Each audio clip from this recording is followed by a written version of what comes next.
saw some toes and an ankle. You're able to open that up. Yeah, there's some of them in there. Oh, that's a 1092. That's a body. Yeah. Let's get out. Shoot. Yeah, it looks like there's a rope.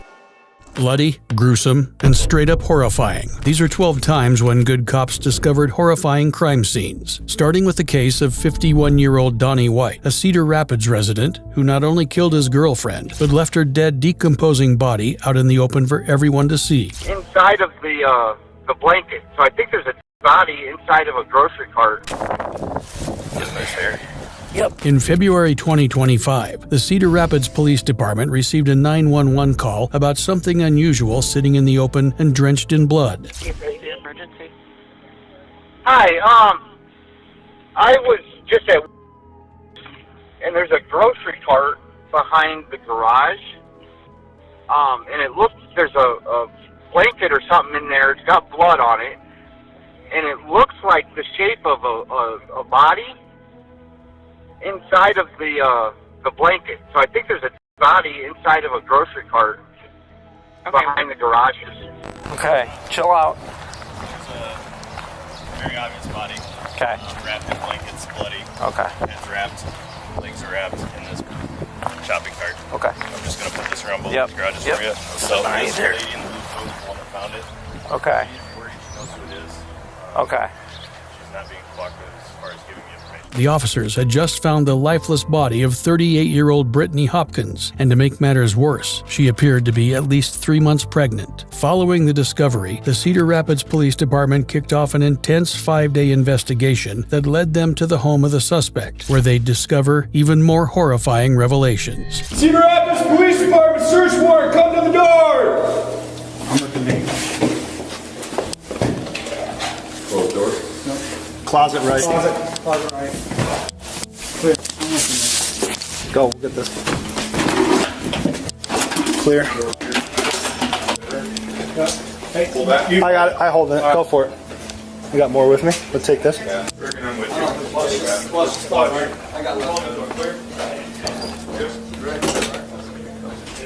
you. I'm not gonna go in there if we don't have to, but bathroom's clear. There's a closet here, hold on.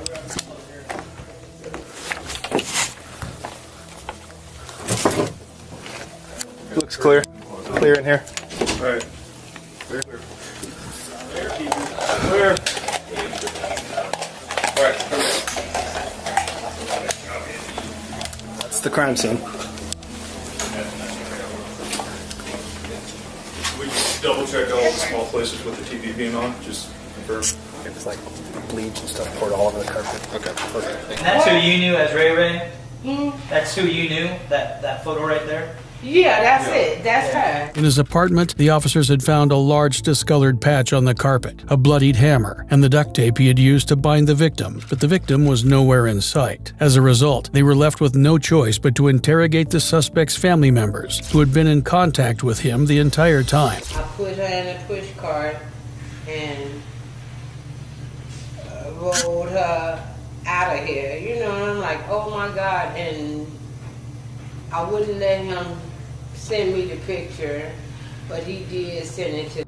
And I said, I don't want to see no mess like that. I said, I hope you playing. What did Donnie say he did with the push cart? He didn't say exactly, but he did say it's all these push cart. Aldi's? Aldi. Yep. Okay. And he put her in there and he pushed her somewhere. He didn't say exactly where. But the thing is, I think they both probably was high off that stuff. Yeah. They both was high and just probably went into a rage. I don't know. I never took the stuff. I don't know what kind of effect it would have or whatever, but he did say she came at him with a big old butcher knife.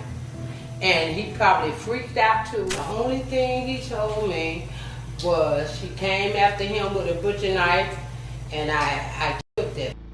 Aside from the damning revelations from his own relatives, by this point, the detectives had gathered enough evidence to arrest the cold-blooded murderer, and they went on to do so the very next day, just as he was about to flee to Las Vegas. Donnie White was charged with first-degree murder and non-consensual termination of a pregnancy. Unfortunately, Donnie isn't the only criminal who thought he could get away with leaving a dead body in the open. A similar case occurred somewhere in Virginia, and the subsequent investigations and horrifying discovery shook officers to their core. And he has a note on his chest. Like, You see that powdery stuff? Crazy. And I killed him. Stop! Right now! Get out! In May 2018, officers were dispatched to an apartment building following reports that one of the tenants had not been seen for days and had not been answering their phone. When the officers arrived, it became apparent that something gruesome had happened to 40-year-old Alex Alvaro Castillo. This guy, he rents the rooms downstairs. Okay. 2 nights ago, we heard like really bad noise. Okay. We called him yesterday and today, and he wasn't pick up, so we decided to open the room because we really worried. Okay. And he has a note on his chest. Like, I don't What does it say? I don't know. No, My mom closed the door really fast. Only see, I close the door. Yeah, this is you guys. This is definitely you. What happened? Go ahead. You want to take a look? There's a note in there. Was it good? No, but just take a look. Yeah. Sorry. Yeah. You had obvious ones and Scott. Almighty, what is that? I don't know what all that crystal is. EMS 4. I don't know what he took. I don't want to breathe it in. Yeah. Stay inside, okay? Okay, we probably need to evacuate this house. I think you should get hazmat out here, LT, to be honest with you. Yeah, they gotta make that call. Are you the person in charge from rescue? Okay, well, we're thinking this might be a hazmat incident. Well, does anybody know what that note says? They didn't look, apparently. Right, I get it. But I don't want to have him go down there in case that powder is... He had powder? I didn't see any powder. No, it's a powder across his face, and now it's spilled across his chest, and it looked like maybe a baggie over next. I just want to make sure it's not or any other caustic substance. The officers had just found Alex's decomposing body, lying face up and with underwear shoved into his mouth. There was also a white substance covering his face, and a chilling note left on the body. What does it say? There you go. There you go. So he me. Uh-oh. There's another body. Yeah, and they kill him. Done. There's another body somewhere. Is there... Have you all been through the house? No, we have not. Where? Can you see his face, like what I'm talking about up there? Hey. You call Claudio? Yeah. What it was exactly. You see that powdery stuff? Crazy. And I killed him. Well, this is slashes, and he killed me. I mean, I don't see much. I mean, we're just speculating here. It sounds like this might be a... Investigators also uncovered a used condom, an open bottle of wine, and 2 half-empty glasses. But there was something that stood out amongst all their discoveries: a suspicious text from Dennis L. Salvatuco, the prime suspect in what was now a murder case. The investigators tracked Dennis for days and were on scene when he decided to attack a random stranger and flee. Who? In a white shirt, right there in the black backpack. 546, they said that the suspect has a white backpack on. He got out of something, he's under the closed parking garage. Hey, stop right there. Stop. Stop. Get out. Stop. Right now. Get out. 546, he's running down Poetry Avenue. We're in front of 7-Eleven. He ran in behind those townhomes right there. What's he wearing? White polo shirt with thin blue stripes, black backpack, semi-dark jeans, black and white, like basketball shoes. 563, got eyes on Springer. Hey, get down! Get down! Get down on the ground! Stop! Show me your hands! Gotta be a gun pointing. Get down on the ground! Get down on the ground now! Get down on the ground! Somebody just passed me. Tell them to go back on Springer. Get down on the ground! Get down on the ground! Right now! Get down on the ground! Get down on the ground! Tell Fairfax to stop. Get down on the ground! Get down on the ground! Get down on the ground! Get down on the ground! I'm on Springer. They just passed me. I'm at the houses. Get down on the ground! Get down on the ground! I believe so. Get down on the ground! No, it's not. Then get down on the ground! Get down on the ground! Yes, you're being detained! Don't move! Don't move! What are you doing? Why are you arresting me? Why are you arresting me? What are you doing? No. You stop checking me. You don't know me. Stop. Stop. Where, I don't know where the other one is. There it is. It's right here. I got it.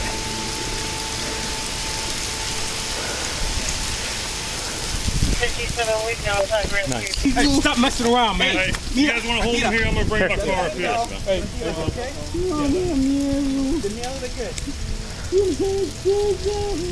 you got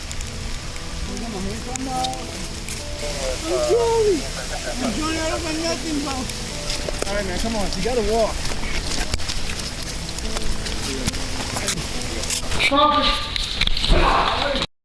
Put a bullet in my forehead. Relax. Put a bullet. Stop resisting. Forehead. Relax. Put a bullet over my head. No. Just going into the car. Put a bullet on my head. No. I'm not fucking going. No. Stop. Get on the other side.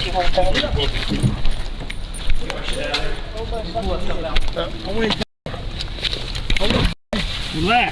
I want to stop resisting and relax. calm down.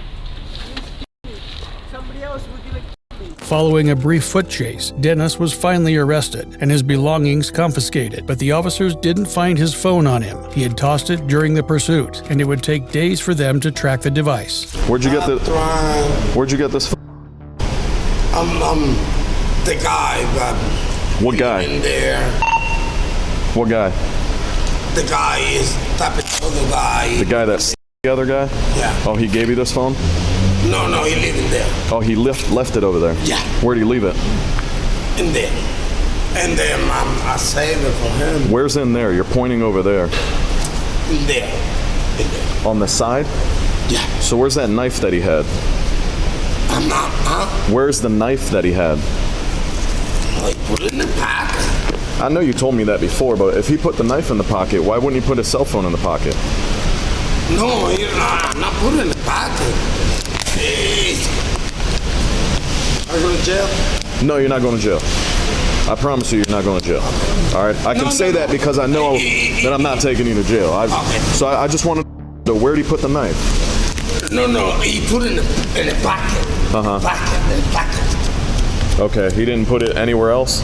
No. Since his arrest, Dennis had vehemently denied even knowing the victim. That was until they found the phone and discovered a video that revealed exactly what happened that fateful night. Yeah, right. Get ready.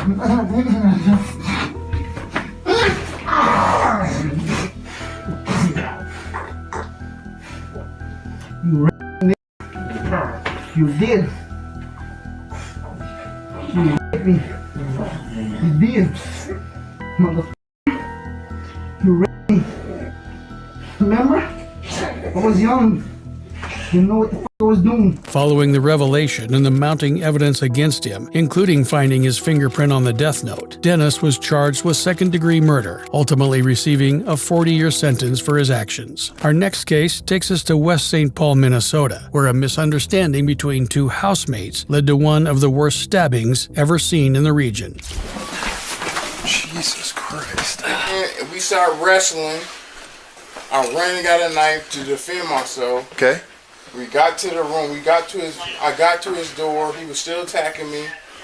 So I defended myself. On February 15th, 2020, officers received a 911 call about an altercation at a group home and immediately rushed to the scene. When they arrived, the officer found a clearly distraught staff member who couldn't really explain what she had just witnessed. Hi, you Barb?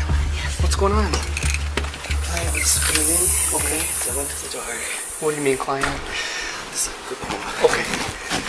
There's another female in here. She's okay. Okay. So I went in there, he was screaming. I thought I heard. The other client was in there saying he was okay, and they were blocking. Is one a black male? Okay, so when I pulled up, he was outside, and you ran back inside. So what's the relationship between the two? They're clients. Okay, should they be staying together? They share a room? Okay, what's one of them's name? What are the names? John and Dave. John and Dave. Okay. Which one do you want to check on first?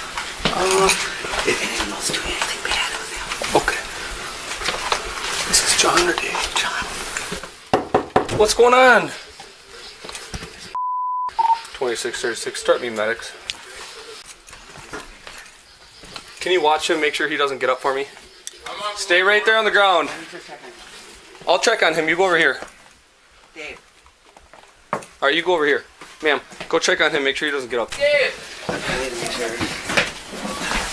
Jesus Christ. You got any extra gloves? No, I don't. They were in the room together?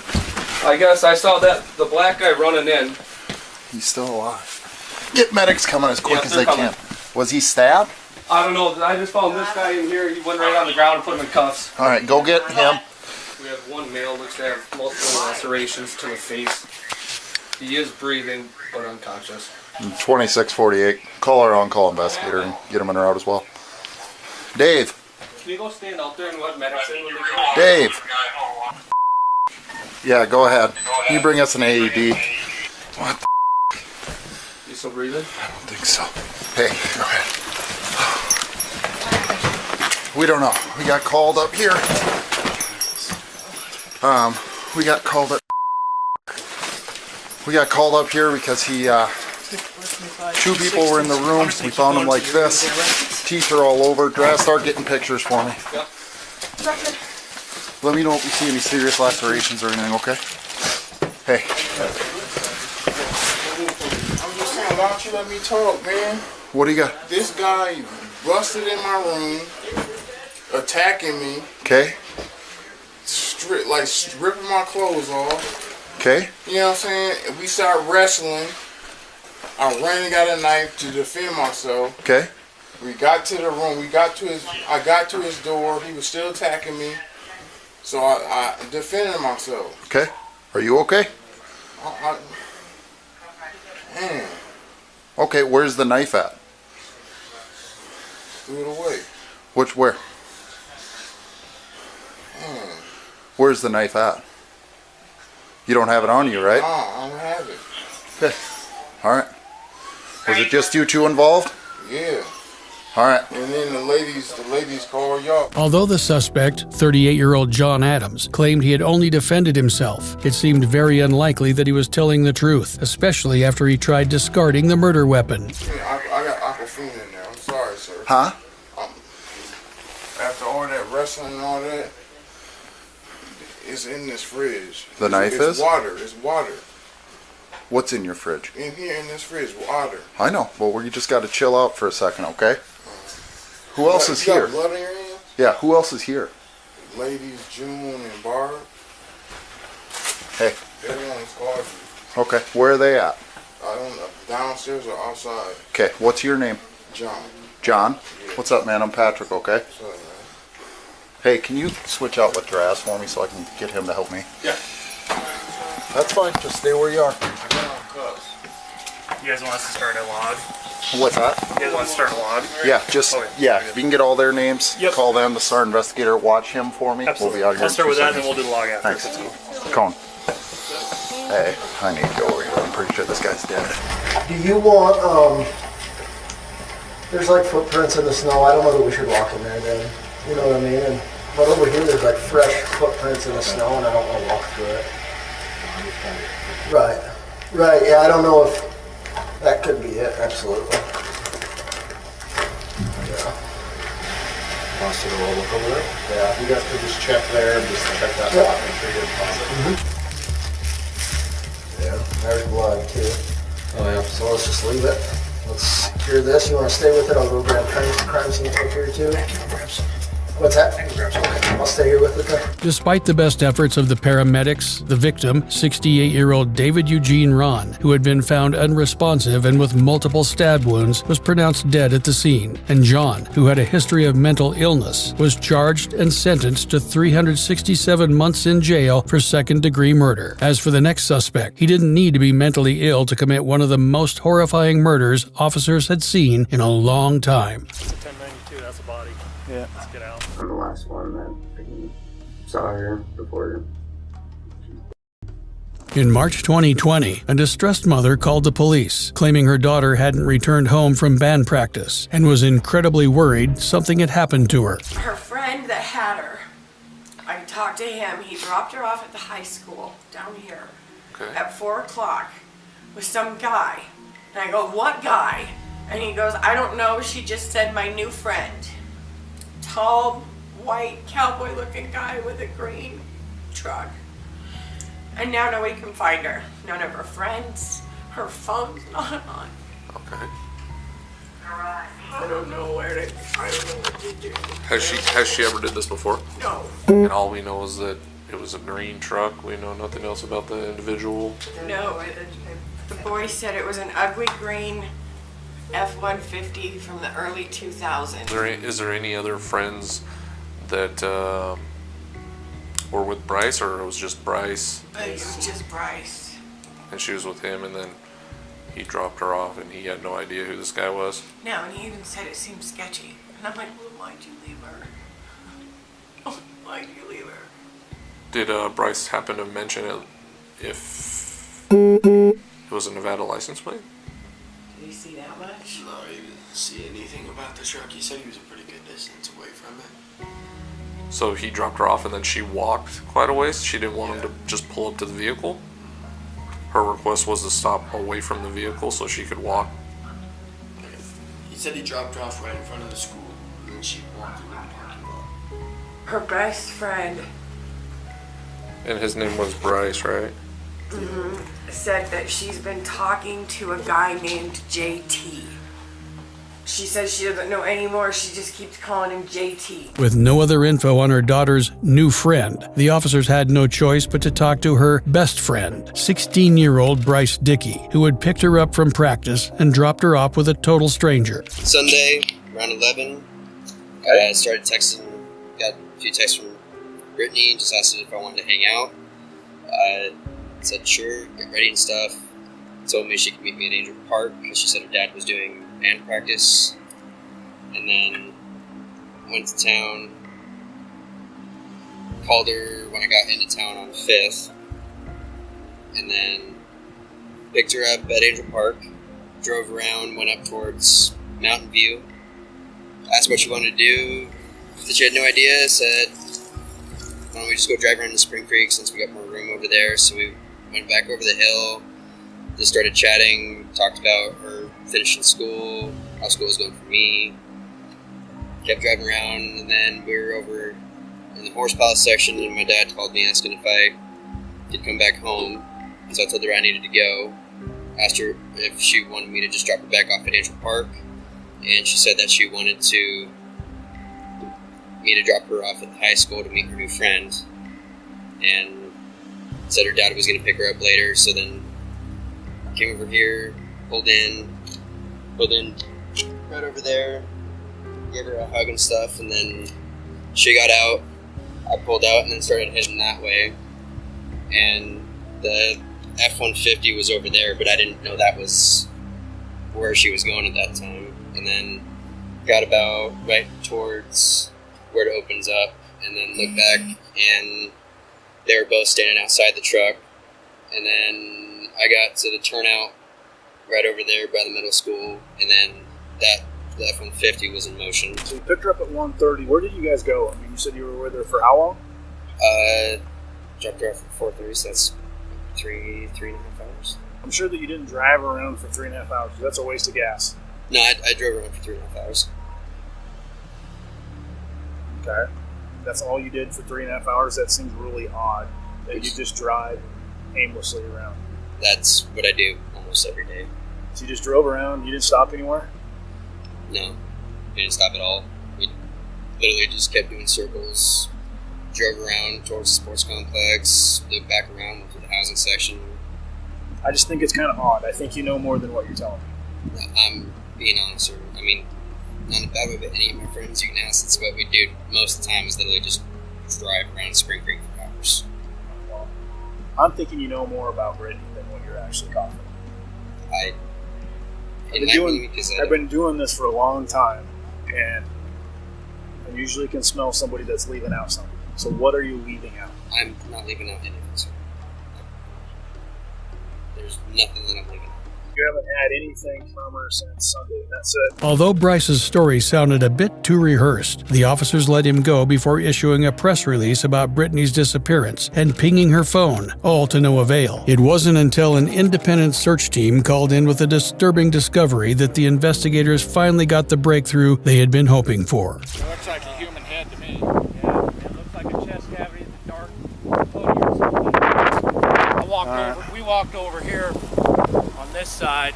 I'm pretty sure that's their drag marks there. Probably should go down the bottom and come up, because this is probably what we're going to have to work right here. Yeah, that makes sense. I don't see any tracks going in. It's right. Yeah, let's go. Drag mark right there. We got drag marks right there. Yeah. Big time drag marks. Yeah, so let's go down the bottom and come up the bottom of the gully. Yeah. Uh-oh. See that? Yep. That's not good. Oh, that's a 1092. That's a body. Yeah. Let's get out. Yep. I can see enough right now. Looks like a girl's hand. Let's back out. Hi. Hey, Nick. We got a female body. We have a female body. I don't know if it's her or what, but we have a female body out behind Burner Basin. Basically, she face down, pants down. At the scene, investigators found Brittany's smashed phone, her earbuds, and a used condom. Furthermore, the officer found footage that showed Bryce's truck in the area where her body was found, and not the green F-150, which he had told everyone about. According to the coroner's report, the victim had died from strangulation and a single stab wound to the neck that severed her carotid artery. With all the evidence pointing to her so-called best friend, Bryce was brought in for questioning one more time. You gave a DNA sample, right? Yes. Okay. We found a condom, all right, and we found Brittany. And we have Brittany's DNA, we have your DNA, and we have a condom. That can't be. It is. I've never had sex with Brittany, I swear. I've never had sex with Brittany. Okay, so then explain to me how... I don't know. I'm freaking out right now because I've never had sex with Brittany.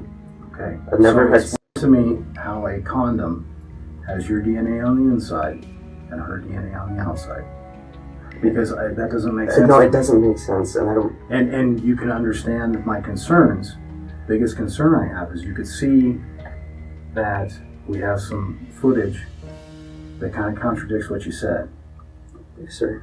You've got a condom that was recovered near Brittany's body, and it has DNA on it with both you and Brittany. Okay, and you told me that you guys had never been intimate. All right? There's only one way that DNA could have gotten on that condom that way. I'm aware of that. And you have a pattern now of lying. You were deceptive to Detective Fisher because you got scared. You just admitted that. I admitted I was scared. And your timeline doesn't match up. The other people we've talked to, their stories don't match with yours. What do you mean they don't match with mine? Am I allowed to ask that or no? No, absolutely. No, you can ask. Yeah, there's just some issues with the time, okay, and things like that. But the thing I'm concerned about right now is if you were in my perspective and you look at all this, what would you think? That I did it to Brittany. Okay. If you were me, okay, how would you explain the condom? I don't know. If you were me looking at that as a detective, what would you make of it? Okay? Exactly what you guys are thinking right now. Okay, because here's the thing. If I don't know what happened. I can't help you out any more past this point. I can't help you figure out the truth. Tell me the truth, okay? We need to get through this together, and I need to hear from you what happened. It was extremely odd. Brittany was being, literally the only time, Brittany was being really flirty for some reason throughout that day. So we kissed, and I had gotten a blowjob that it was through a condom, but then after I was done, she was the one who took the condom and then thought she threw it out of the truck. Did you ever have any sort of intercourse, oral or otherwise, anywhere else with Brittany? Just the that was, besides like 2, maybe 3 kisses, and that was about it, honestly. Okay. There wasn't much. It was almost didn't seem real in a sense, because she literally just asked if I wanted to. It did not quite seem real, almost. You've told us several different versions, okay? Yes, sir. Do you really expect me to believe that you met a guy after you guys had sex, and you just dropped Brittany off with him, and you don't know who that was? You're a smart guy. I'm a smart guy.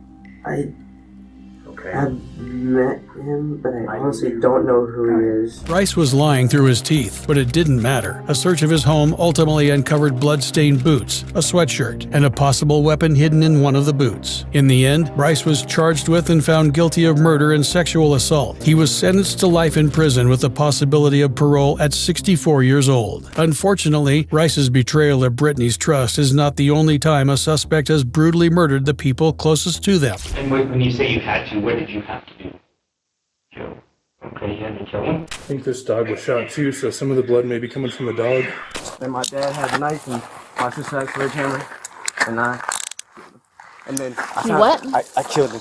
On October 13, 2024, deputies with the New Mexico Sheriff's Office in Bernalillo County were dispatched to a home after a resident had reported hearing several gunshots and cries of an injured dog. When officers arrived at the home, they were greeted by 24-year-old Adlai Mest, who was clearly out of his mind.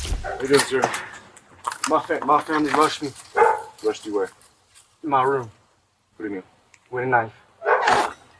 Come out here real quick then. Yes, sir. What are you talking about, dude? Yeah, you have any weapons on you right now? Yeah, I do. Hold on, no, don't reach. No, I do. Go on, turn around. Yes, sir. You're just gonna tell me what's going on, okay? So Give me a second. My family was trying to walk into my room, and they're trying to hit my heart. And my dad had a knife, and my sister had a sledgehammer, and then I killed them. But however, I found their bodies, and their wounds were healed. Okay. Do you want me to show you? In a minute, okay? We needed to show you. It was crazy. I don't know, like, I shot him in the head, and then they were convulsing. They were trying their arms. What's your name? Adlai. Adlai? Adlai. Are you okay, man? Yeah, no, I'm honestly shook. You're shook up? Yeah. I got a pistol in here. Oh, I was gonna put on my white. It was crazy. Is that normal? I don't know what happened. It's like they were trying to hit my heart, and then they were banging on my door. And You have blood on your hands, dude. What's up with that? My dad rushed me. I hit him, and then my mom was like, "You need to die." And I was like, "What the?" Turn around. Yeah, I can show you where the blood goes. No, just hold on. Just tell me where they're at, but you're gonna come over here. Hey, hold on. We have to detain you in a car, okay? They're over there. On the right. Okay. Right. Are they in the house? No, it shit looked scary for them. They were biting their arms, and then there was like hot boiling on the ground. Is that normal? I think let's kind of hang out. That shit was weird.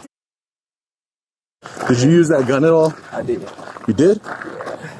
Against who? My dad, my mom, and my sister. I don't know what the they were doing.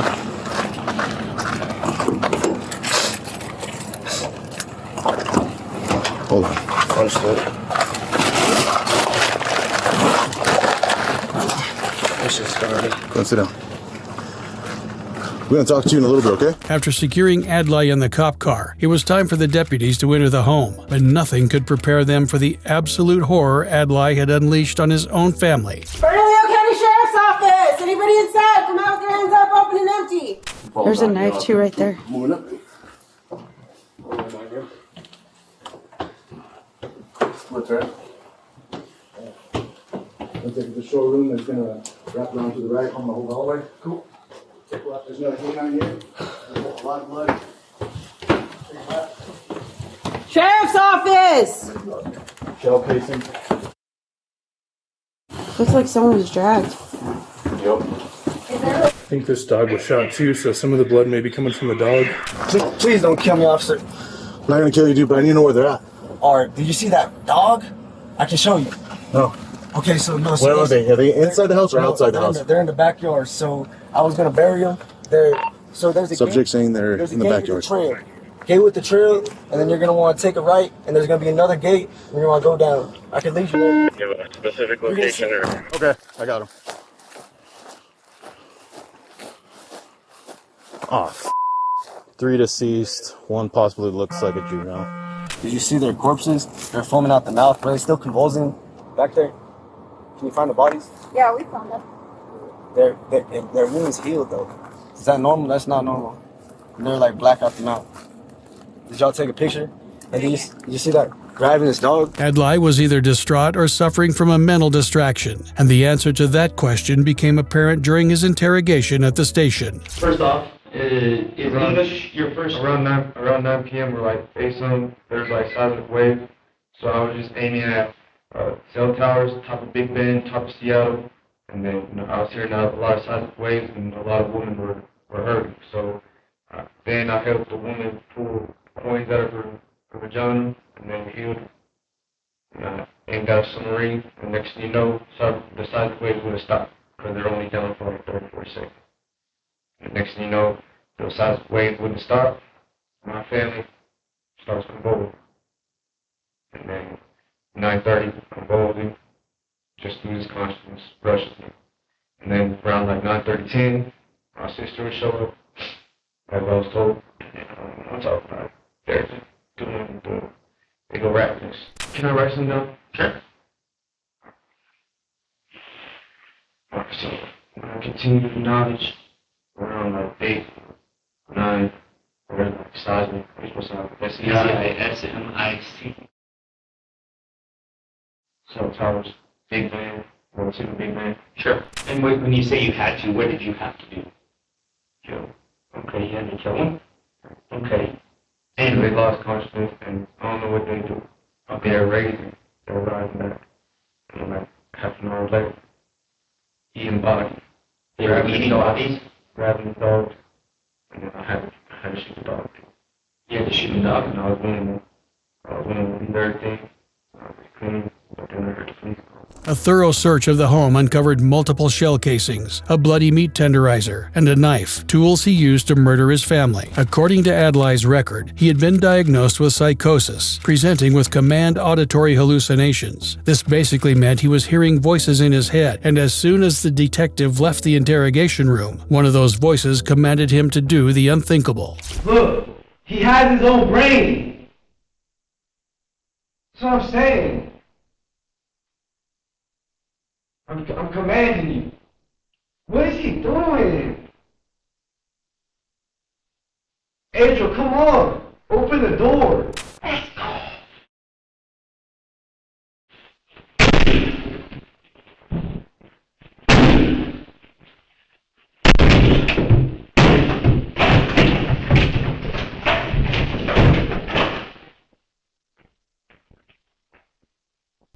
Stop!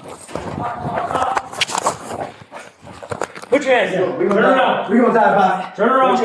Put your hands behind your back. Turn around. Put your hands behind your back. Put your hands behind your back. All right, you got him? I got him. He kicked a hole through the wall. Jesus Christ. Adlai, what are you doing, brother? Y'all losing. No, we don't lose. I'm gonna have a bunch of energy lit on me. Might become powerful. Well, let's not be powerful now, okay? I just need you to relax. Adlai had barely gotten down the hall when he was apprehended and promptly taken to a holding cell, where he couldn't damage police property anymore. According to the autopsies, Adlai had shot his father in the arm, chest, and back of the head, before smashing her face and leaving contusions all over her body. As for his baby sister, Brill, she had a gunshot wound to her eye and blunt force trauma to her hand and face. In the end, Adlai Mastert was charged with 3 counts of murder in the first degree, tampering with evidence, extreme cruelty to animals, escaping from custody of officers, and criminal property damage. Approximately 1,900 miles east of Bernalillo, New Mexico, we head to Montgomery County, Maryland, where another suspect created a crime scene so horrific that it traumatized everyone who saw it. Did you guys see anything? There's a video right there. I see Denise one shot.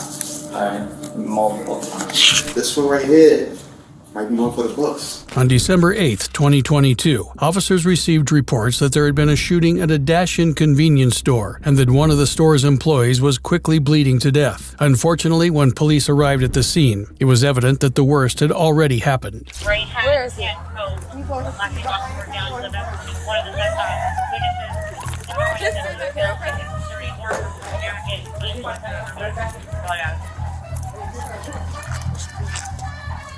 Did you guys see anything?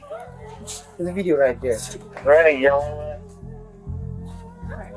Yeah. I think it's the last person I'm looking at now. You called so many times on this guy. Cops, they don't catch him. They do so many stupid stuff and people die. Like, The anger and fear at the store was palpable. Most of the staff couldn't explain what they had just seen, and frankly, it was just too gruesome. The suspect, 34-year-old Tori Damian Moore, had walked into the store that day as though he wanted to purchase an item. When it was time for him to pay, Tori somehow got into an argument with the cashier, an argument that ended with him pulling out a gun and shooting 61-year-old Ayalu Wandimu 7 times. After murdering the cashier in cold blood, Tori didn't have to go very far. In fact, he literally walked away from the crime scene to his home in the towering Enclave apartment building next to the convenience store. 12 hours later, an entire team of officers was at his home, ready to bring the mindless killer to justice. But nothing could have prepared them for what they saw next. You don't want to go back there if you don't have to. It's pretty bad.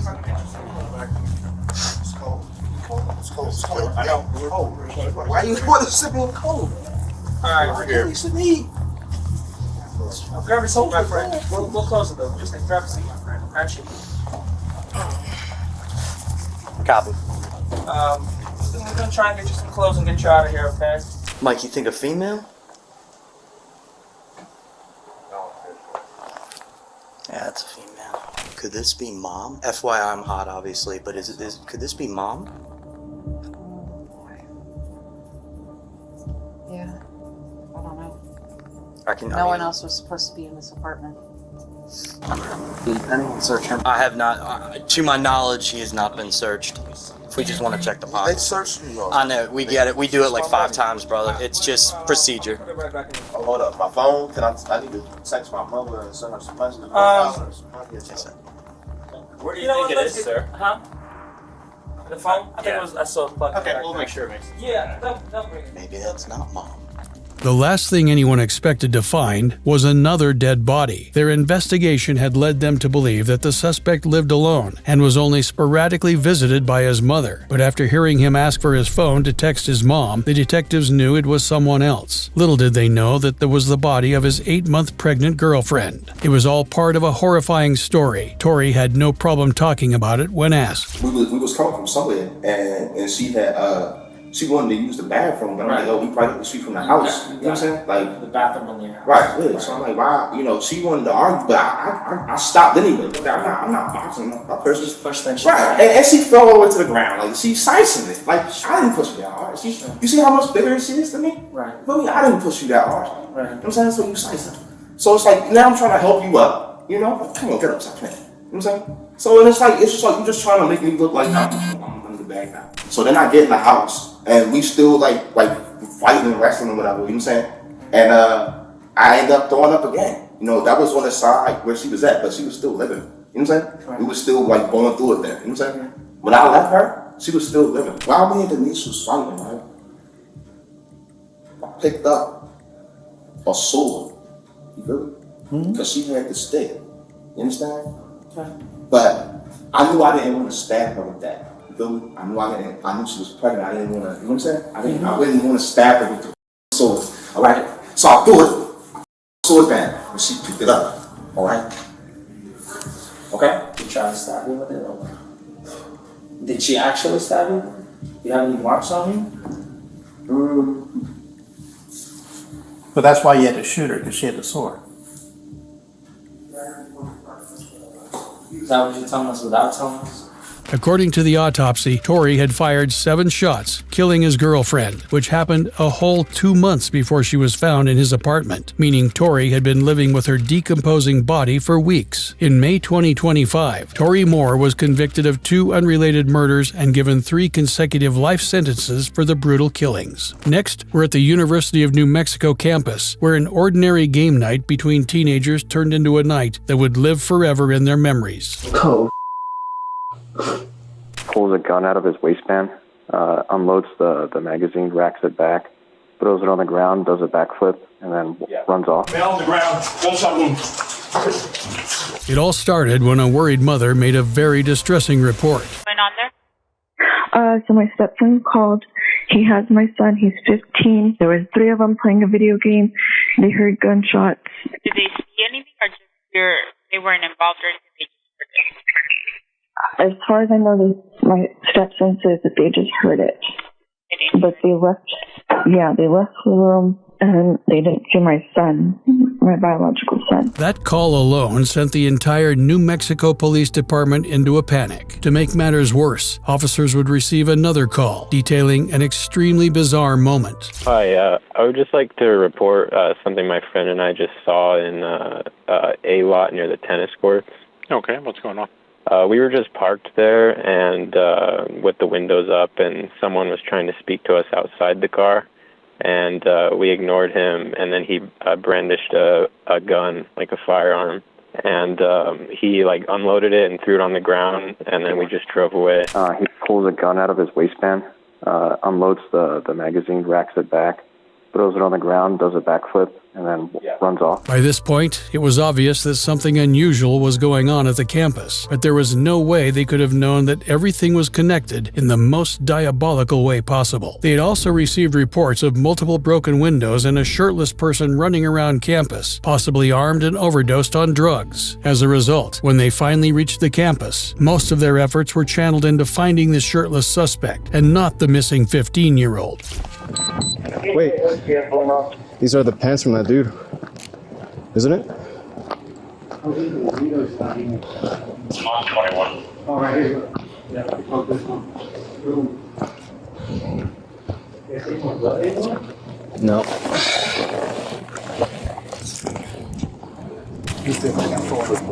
Where's the blood at? Leak down. Yeah. Well, we don't know if he's higher or lower, so. The keys is ridiculous. I hope these dude's not bleeding out, bro. It's a lot of glass you broke up there.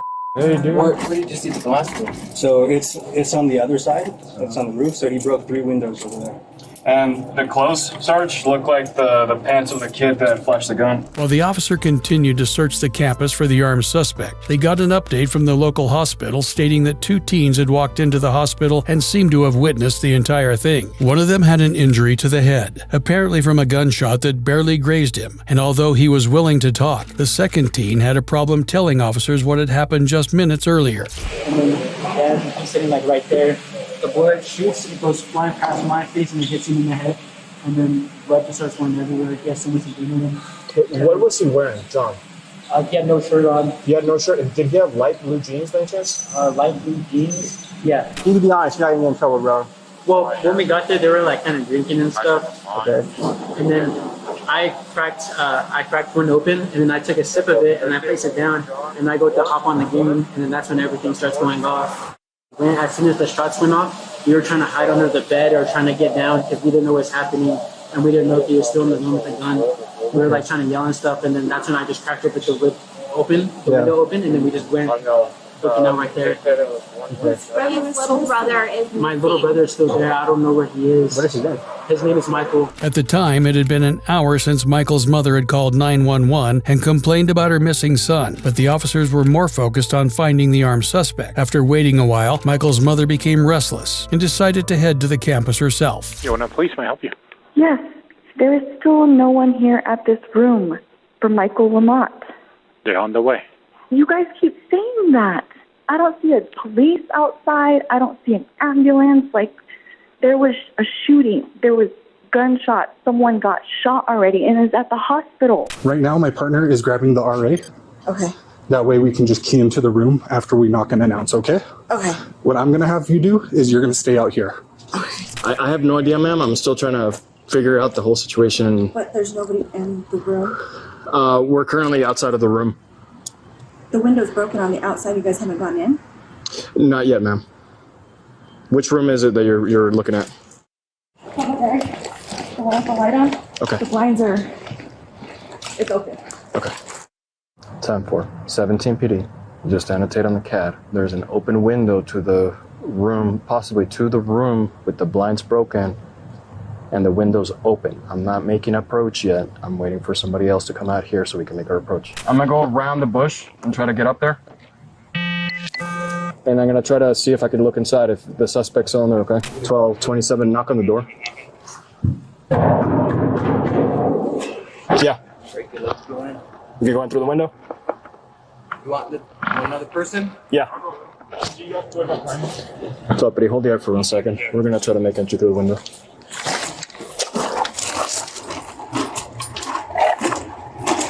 Police department, if there's anybody inside, make your presence known.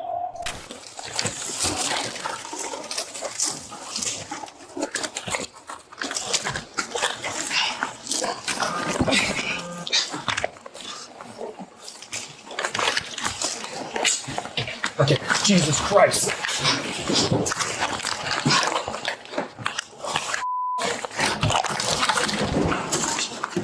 Start 43, start 43, have a male on the ground, gunshot wound. What do you need? Hold this door and direct them. Yep. Hey, dude. 10-4, heal up 117, GSW, head back of the head. Looks 10-7.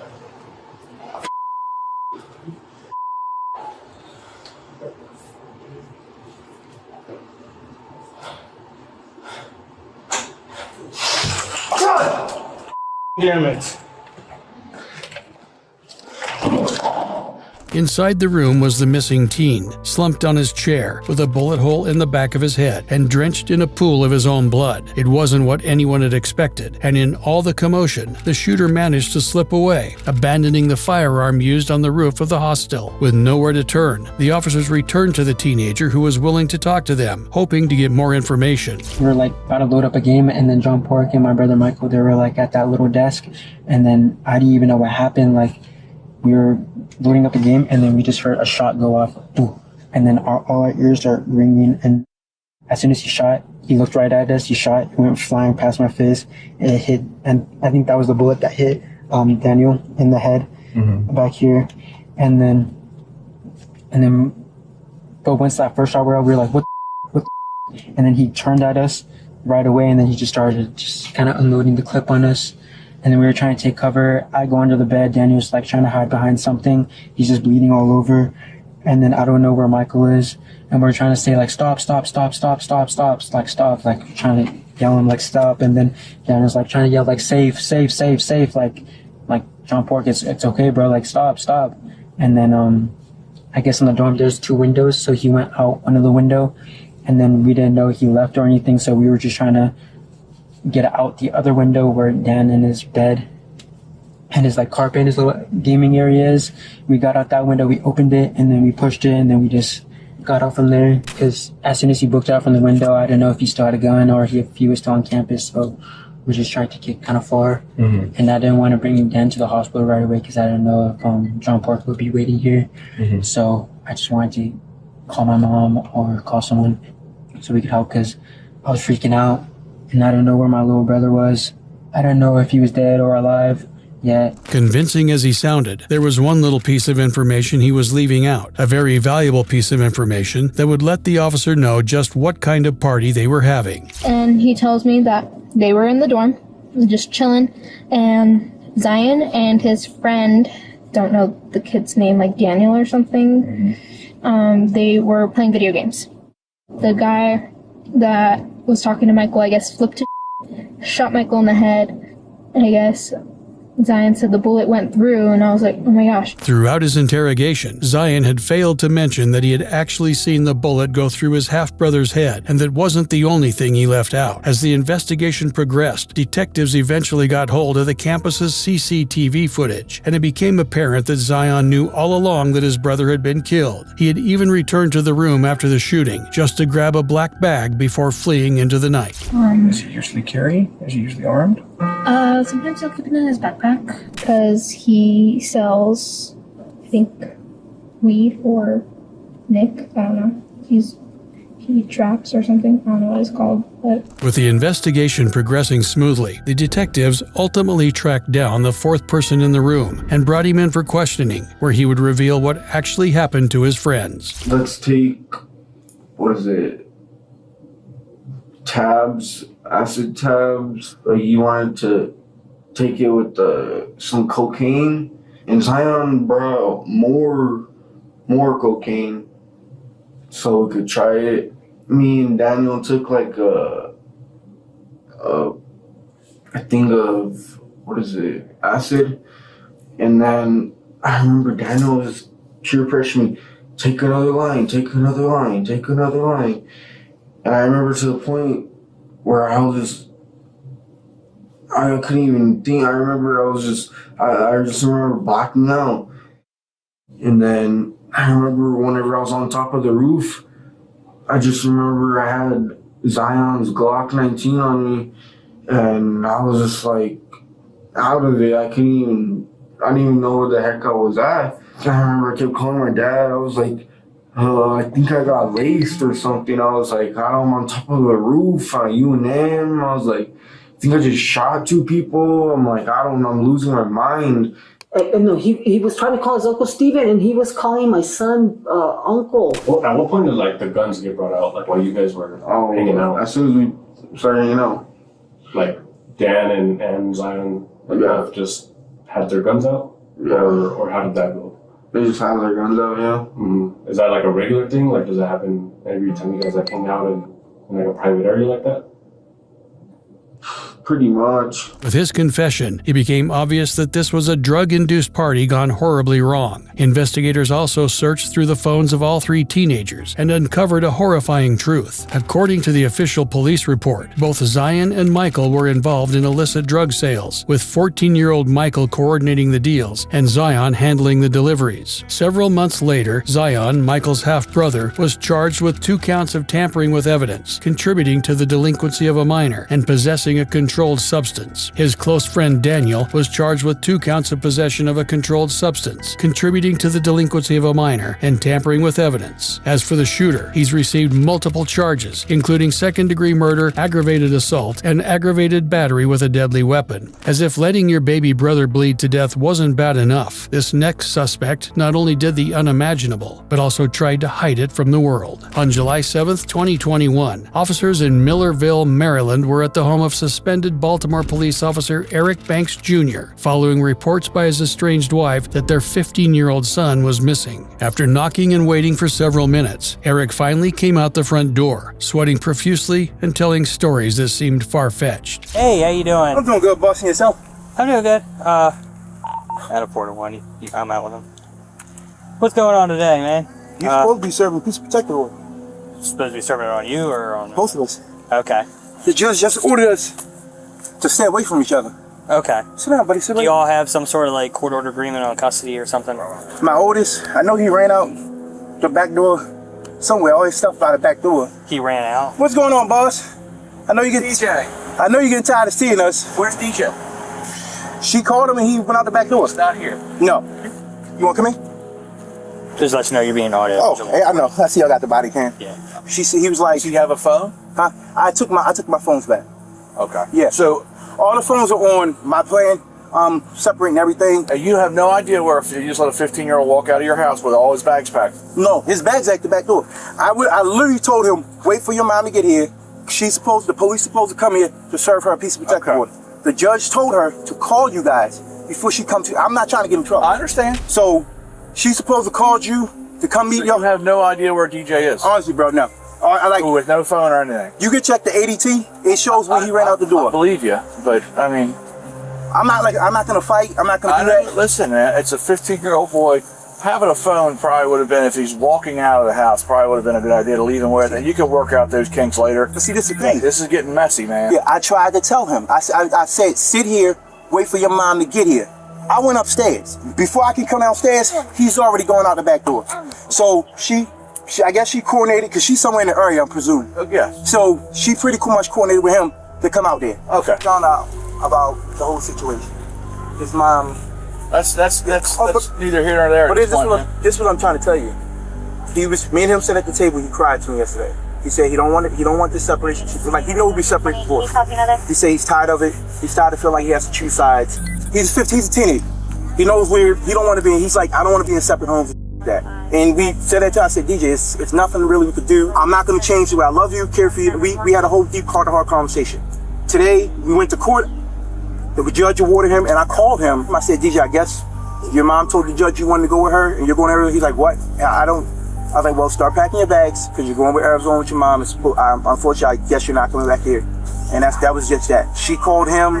They had a conversation. I said, what did your mom say? She on the way to come pick you up.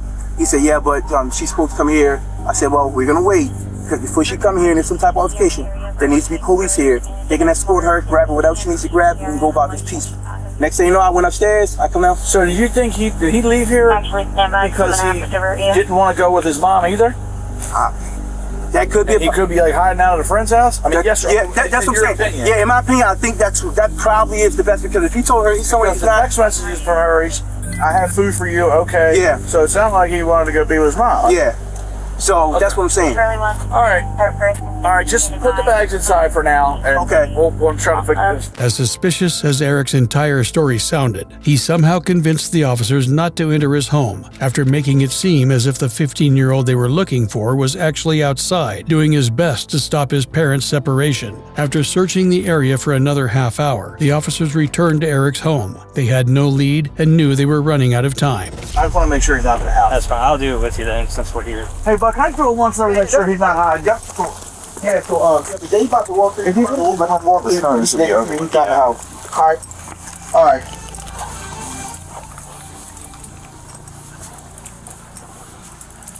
That's your room. The one with the bunk bed right here? Yeah. This is the kids' room.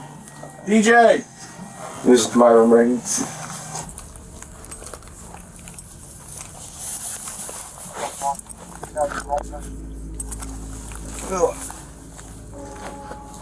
Oh, yeah, he's told us he's not hiding. Alright, Dennis. I'll see you inside.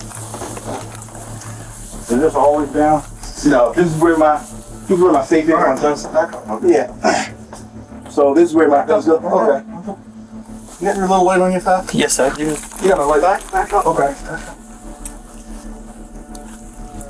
It might dim on you. You get 2 batteries. What's up? 95. All right. To the officers' horror, inside the cold, dark vent was the unconscious body of the little boy they had been searching for. While one officer stayed behind to perform CPR on the child, the other was tasked with escorting the murderous dad to the cop car. What's up? They came right now. All right, where are we? Starting at it. I have one start now. Okay. DJ! What's up? What happened? Let's go to the car, right? Yeah, let's go to the car. Anyone? On the front. All right, yes. Oh, in the front, sir. Here, let me move one thing out of your way. I agree. All right, just see for me. All right. Okay. All right, go ahead. Can I just kiss my boys real quick? No, I need you just in the car. Listen, right? Look, listen. Yeah, I got you, bro. Just let me kiss my boys. Stay in the car. Bro, just let me kiss my boys. Stay in the car. I'm just saying, like, just let me kiss my boys real quick, bro. All right, I'm coming in the car. I'm going in the car. I'm not doing all that. I'm not Start them up. Faster. I'm not doing all that.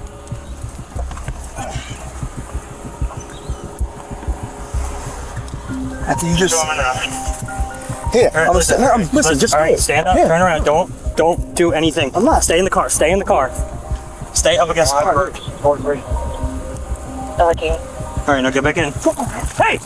Bro, I'm not doing it. Stop running. What are you doing? I just want to kiss my boy, bro. Come on. Just let me kiss my boy. Get back in the car. All right, come on. Come on.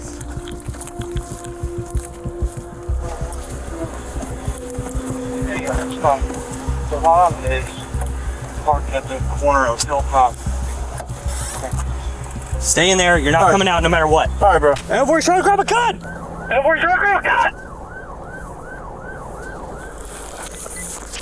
Stop! Get in the car, motherfucker. Get in the car. Over here. Turn him out. On the ground.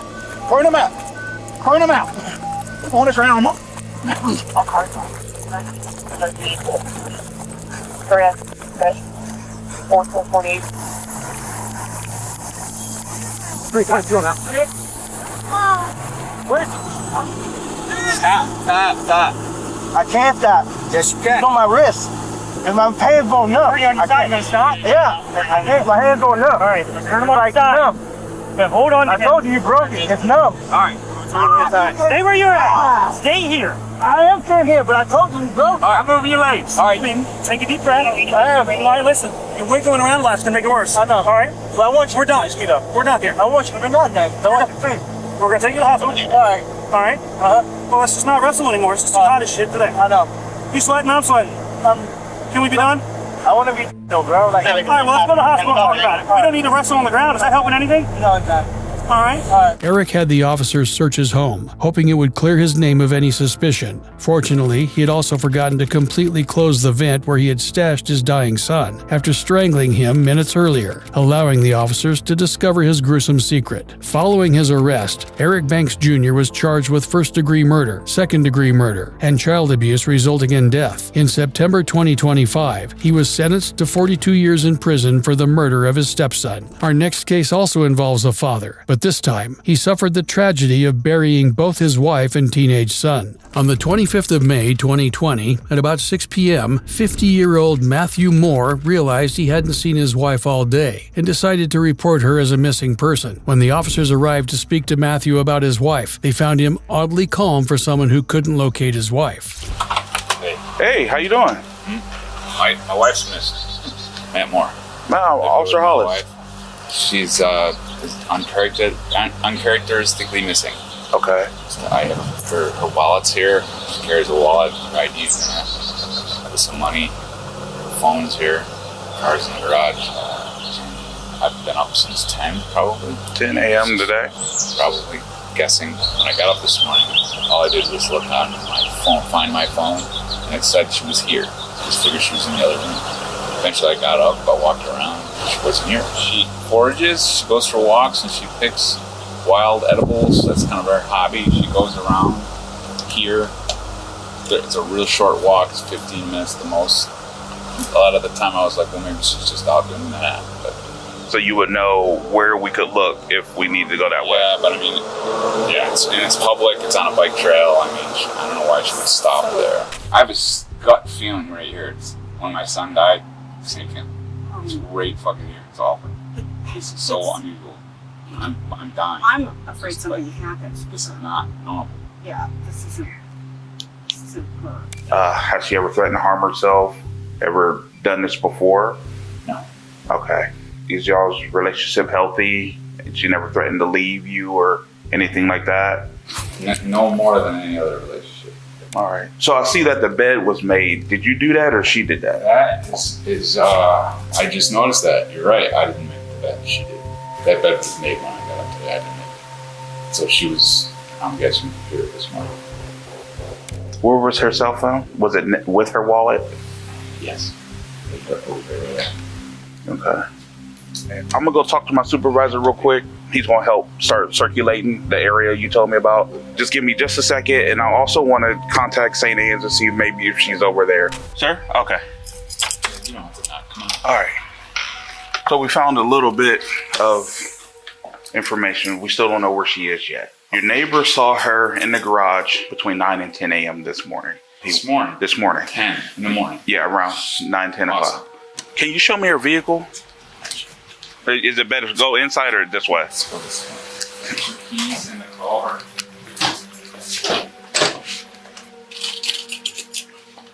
All right, so her keys are in the car. Yeah. I had the worst case scenario in my head. Maybe she did something to herself.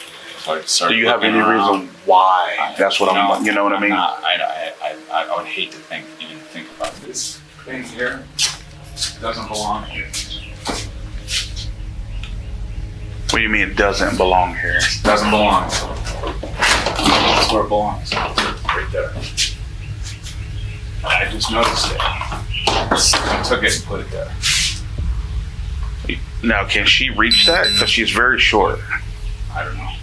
I would hate to think. I don't know, man. It's just weird that it's here. It wasn't unusual for Matthew to think the worst had already happened. 1 year earlier, he had reported his son missing, and on that occasion, a search of the area around his neighborhood had uncovered the boy's deceased corpse from self-inflicted wounds. Nonetheless, it was still odd that Matthew had not joined the neighborhood in searching for his missing wife, so the officers invited him for a voluntary interview where he underwent a lie detector test. Is your name Matthew Moore? Yes.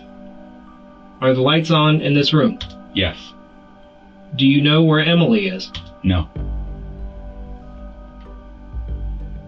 Is this the month of May? Yes.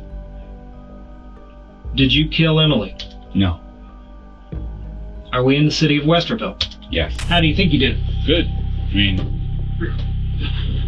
you did not do good. This one that you picked out? How can this be? I'm just pointing it to you. Do you want me to take another test? Do you want me to do it again? No. I mean, I am extremely nervous. What do you think happened to Emily?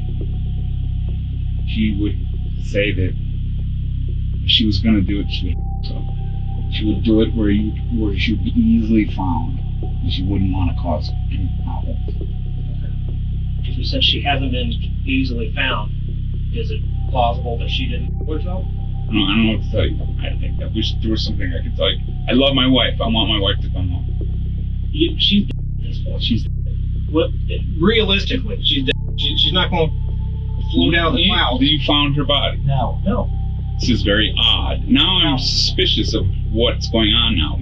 What am I doing? Is this still a consensual thing? Yes, absolutely. Can I leave? Yes. You can do whatever you want. I have to leave. And you understand how this looks. I didn't do anything. You understand how this looks back. Can I ask you one question? You can word it how you want, but her text messages about your relationship and your marriage were bad. I guess I'm really super positive, and you know what I mean. Try to focus on. It though, man. Okay, then I don't really. If someone asks you a question, you still answer it honestly. Especially in a very important situation like this. Any human being. I answered it wrong. Because you're not trying to find your wife right now. Yes, I am. You don't lie to the cops. Any inconsistencies? You lied. I didn't lie. You didn't lie to Officer Hollis. You didn't lie to us. I haven't lied to anybody. If I said something, I misrepresented something. I wasn't an intentional misrepresentation is a f***ing lie. I didn't. That is a lie. There's truth or lies. That's all there is. There's no misrepresentation, misunderstanding. That's bullshit. You f***ing killed her. No, I didn't, sir. Bull. I didn't. You killed her, and it was an accident, and we need to get this resolved today. It didn't happen. It didn't happen. It did happen. I would tell you. She's dead. Where is she? What are you talking about? That's why people are saying they have seen her. People are full of shit.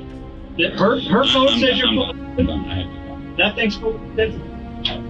You understand how this looks, though, to everyone. You guys, yes. I didn't do anything to my wife. Trust me. You murdered her and you threw her out like a piece of garbage. I didn't. Well, then tell me where she is. I don't know. Fix it right now. I didn't. I don't know why this is happening. That's fine. Okay.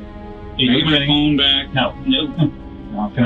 The interview went just as badly as anyone would have expected, but there was no concrete evidence tying Matthew to his wife's disappearance, so the case went cold for the next 4 months. That was until a bunch of hikers walking through the path Matthew had recommended to officers to look at stumbled upon the decaying body of Emily Noble, Matthew's missing wife.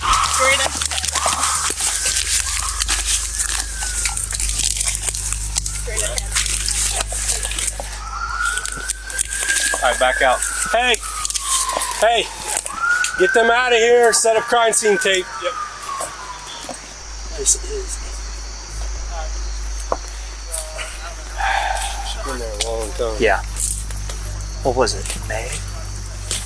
May was when she was. It's in the lapel. It's the cape and everything. She. Yeah, it looks like there's a rope. That's a computer cord. That's a USB. Yeah, it's a USB. That's a computer cord. You can see right there. Yep. What is she wearing? Looks like a Some kind of like a nightgown. And why? Exactly. Oh well. What is that? What is that? That's the top of the shoe. That's a water bottle. Water bottle, maybe. That's a water bottle. Since the body was found in the exact area Matthew suspected it would, the detectives didn't bother with any further investigation and promptly arrested the alleged killer. He was then charged with first-degree murder and spent almost a year in jail waiting for his trial. On August 26, 2022, Matthew Moore was acquitted by a Delaware County jury for the murder of his wife, citing that the prosecution's case was built on speculation. At the very least, an innocent man was not incarcerated for a crime he did not commit, unlike this next killer, who left a crime scene so horrific that investigators couldn't believe what they had just seen. Heard boom boom, and then I thought it was boom boom. You said you see blood? Go run back. This particular case began when a woman requested a welfare check on Todd Morgan, her ex-husband, after he failed to pick up their daughter from school that day. It was very unusual since the missing person was a popular college professor who valued his family and would never abandon his 4-year-old daughter at school. What was even more unusual was the state the officers found his home in when they arrived. Get EMS out here.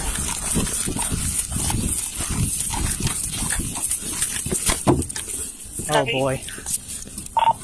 There's a lot of blood. Party looks to be, might have fell. Oh wow. Looks like a suicide. Be a possible suicide. Let's make sure the scene's safe first. Let's clear the house. 21, let's clear the house first. There's a bullet casing here, which that's weird. Why is there a bullet casing here?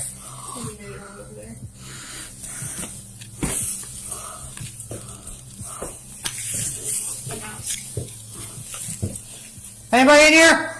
Hudson Police! I don't see a weapon. That's why I'm thinking something else. I don't see a weapon of any kind. That's weird. Why is there... It makes me think someone shot him. You found money? Like change. Piggy bank knocked over. Huh. Well, if it was a robbery, the house would be more ransacked, right? At the scene, Todd lay in a pool of his own blood. There were also multiple shell casings close to his body, but no weapon in sight. His bedroom was a different story entirely. It was riddled with empty bottles of alcohol, snack wrappers, and condoms scattered all over the place. This left officers with more questions than answers, especially when they discovered that the back door had been busted from the inside, with bloody footprints leading to where he had parked his vehicle. There's shoe prints on the wood with blood. There's a gunshot wound to the side of the head. Looks like the left side, maybe the right side. I don't know if that's the exit wound on the left side. There's 3 shell casings by the body, and there's 1 shell casing by the stairwell in the front of the holes in the wall. I didn't. When the autopsy of his body returned, it became obvious this was no suicide but a cold-blooded murder because Todd had been shot 7 times with a 9mm handgun. After talking to several witnesses and analyzing a neighbor's Ring camera, the detectives finally got their first real break when they discovered that a 911 call had been placed by another cell phone at Todd's residence on the day he died. When the detectives traced the number, it didn't lead to any number registered in Todd's name. It led to a woman named Terriona Paschal, an online worker, who was promptly arrested and brought in for questioning. Is me is you. Okay, because this is a chat history from your Bumble account. Okay, so April 16th at 1957, you sent a message that says, "Hey Todd, does this look familiar to you, this conversation?" I really don't remember. You don't remember? Okay. No. So you guys had this conversation right here at the end. You asked him, "Hey, you want to exchange numbers?" All right, so me would be you, and then you say that your name is Siobhan. Is that your middle name? Yes. Okay, so is that kind of what you go by, Siobhan? Is there any other names you go by? No. Just Siobhan? Terry? Okay. So you ask him if you want to exchange numbers. He says, yes, that works for me. And he gives you that phone number. Does that phone number look familiar? No. Okay. We have neighbors who saw you in that Ring camera. You're leaving a house. We have phone logs, okay? Your phone puts you at the house overnight. This phone call on the morning of April 19, 2023, 2104, SOS. This is a phone call that came from your phone. We got a lot of information. We have DNA evidence, we have video, we have phone calls, we have Bumble chat messages. No. Do you remember that? No, I did not. No, I did not. So something we had talked about. Despite the mountain of evidence against her, Terriona refused to own up to her crimes, but ultimately accepted a plea deal just before her trial began and was sentenced to 20 years in prison for the murder. At the very least, the next murderer was willing to immediately admit to the gruesome murder of people who had put their trust in him. Police department! Police department! Hello? Help! Yes! Please! It's terrible! The man wailing uncontrollably is Jimmy Allen, and he's just found his wife, Amy Allen, lying unconscious in the basement. Okay, what's going on there? She's in the basement. Somebody called her up. I tried to give her CPR. I pulled her off. Hearing the desperate nature of the call, officers rushed to the home, but when they arrive, they immediately suspect some sort of foul play had just occurred. Police department! Police department! Hello? Help! Yes! Please!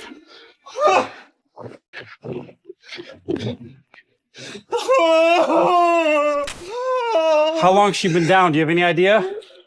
Do you have any idea? It can't be more than about 20 minutes. Okay. With emergency medical services now on the scene, Jimmy could finally relax and process everything that had just happened, but not before ripping the shirt off his back and wailing like his wife was already dead. You want to come upstairs with me real quick? Okay. Did she make any statements at all? No, she was just irritated. I was just irritated and I didn't hear anything, so I went back down and checked on her. And Does Amy have a history of anything like this? Nothing in her background at all? Ever. I'm hoping I wake up, dude. Unfortunately, there was no waking up from this nightmare. According to Jimmy, after dropping off their daughter at a high school football game, he and Amy then headed downtown for some drinks. It was at this bar that things started to go wrong. Jimmy had proposed that the family consider relocating, and Amy was having none of it. This led to a big argument, and Amy ended up walking home while Jimmy drove home in their car. Back home, the arguing continued, so Jimmy left her alone to cool off. He went upstairs, put on a Jim Carrey movie, and when it was time to pick up their daughter, he went to check on Amy again, only to find her hanging from an extension cord. She's fighting. Huh?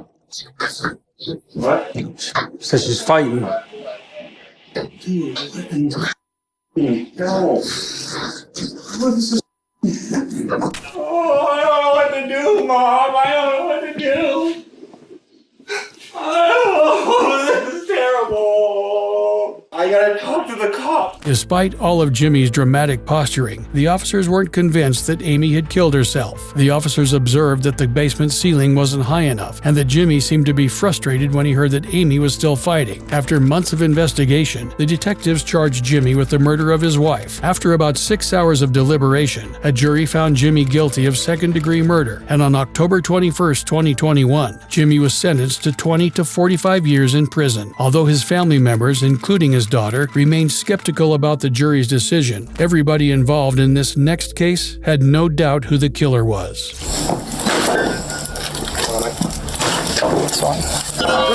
Cheer up, at least you put the bad guy. This woman, Virginia, who had been living with her parents since 2019, had developed a rather disturbing habit. A habit that repeatedly maxed out her parents' credit cards, but had somehow convinced them that they had lost all their money to online scammers. It wasn't until she canceled a number of medical appointments on their behalf that Essex police launched an investigation into the anomaly, which led them to obtain a search warrant so they could raid the couple's home. It's fine.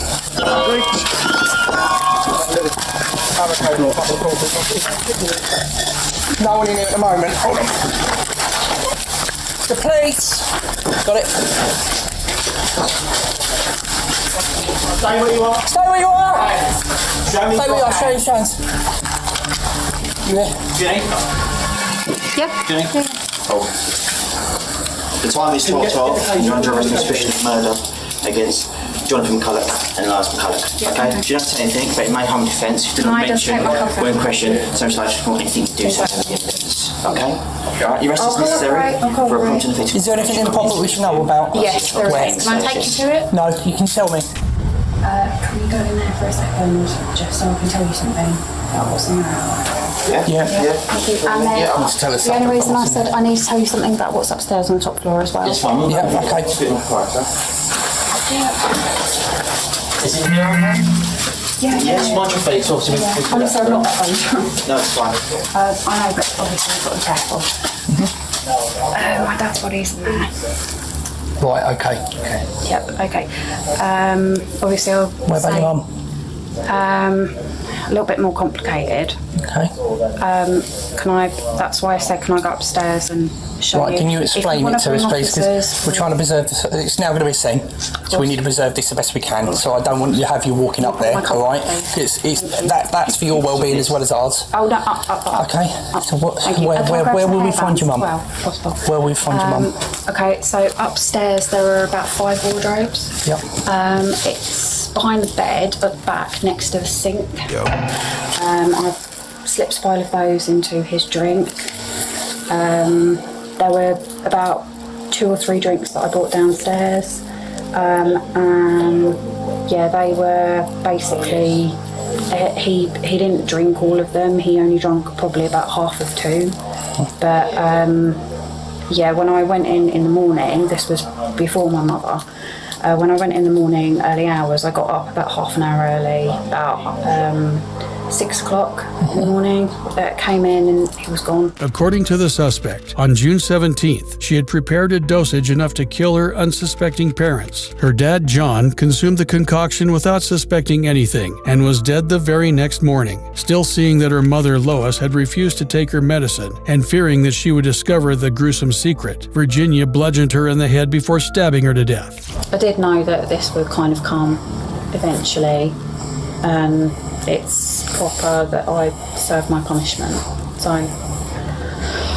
yeah. That I murdered my father, John McCulloch, who was stated was under a bed in the rear ground floor of the house, and my mother upstairs in a cupboard next to the sink. Wardrobe. It's a double wardrobe. Right, okay, I've written double cupboard. Wardrobe. It's like 4 wardrobes, but it's the one nearest the sink.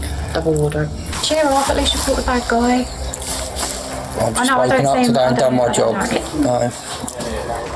I know I don't seem 100% evil, but we all, yeah. I'm not going to comment on anything. It's not my job to comment on it, okay? Because I've got to be impartial with everything, okay? So I'm not going to give any comment.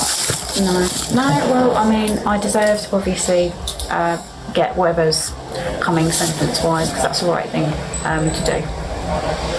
And that might give me a bit of peace. Also in the handbag as well, there's, and again, because you're probably going to need to know about it, there's a card in there, card one money.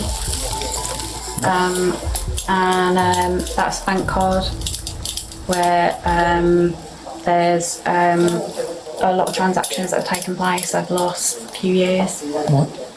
From money that pertains to my parents. It was Virginia's insatiable lust for money that led her to commit such a horrible crime, and as a result, she was charged with 2 counts of murder and sentenced to life in prison.